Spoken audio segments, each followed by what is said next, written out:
আসসালামু আলাইকুম everyone, welcome to my new video. আমি রোকন। আজকে আপনাদের সাথে খুব রোমাঞ্চকর একটা অভিজ্ঞতা শেয়ার করতে যাচ্ছি। কুয়ালালামপুর থেকে প্রায় 34 কিলোমিটার দক্ষিণে অবস্থিত একটি মসজিদ দেখার উদ্দেশ্যে আমরা বের হয়েছি। প্রথমে এমআরটি ট্রেন, তারপর গ্র্যাব কার নিয়ে আমরা রওনা দিলাম। পুত্রাজাই স্টেটে অবস্থিত এই মসজিদটি পুত্রা মস্ক বা পুত্রা মসজিদ নামে পরিচিত। পৌঁছানোর পরে অসাধারণ এই আর্কিটেকচার দেখে সত্যি অনেক মুগ্ধ হলাম। মসজিদের পাশেই আপনারা যে পতাকাগুলো দেখতে পাচ্ছেন, এগুলো কিন্তু মালয়েশিয়ার বিভিন্ন স্টেটের পতাকা।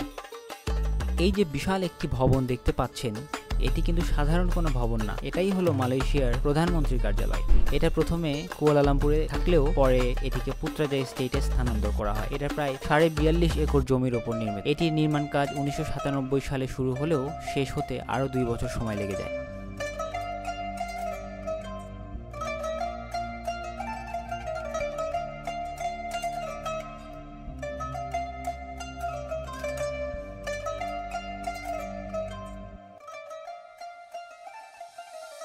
মসজিদের ভেতরে ঢুকতেই যে গোলাপি গম্বুজগুলো চোখে পড়ছে, সেগুলো কিন্তু গ্রানাইট পাথর দিয়ে নির্মিত। প্রতিদিন হাজার হাজার মুসল্লির ইবাদতে মুখরিত হয় এই মসজিদ, যার সাক্ষীও কিন্তু হয়ে থাকবে এটি।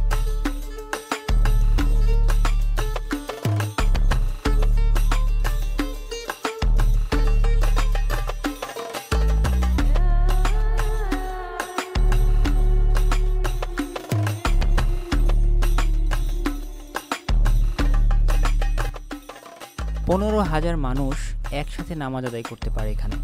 মসজিদটির নির্মাণ ব্যয় 250 মিলিয়ন মালয়েশিয়ান রিঙ্গিত, যা বাংলাদেশি টাকায় 685 কোটি টাকারও বেশি।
দেখতে দেখতে ইফতারির টাইম হয়ে গেল।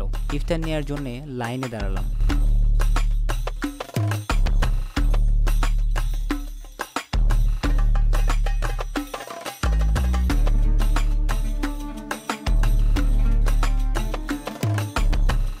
তারপর বসে বসে আজানের অপেক্ষা করতে থাকলাম।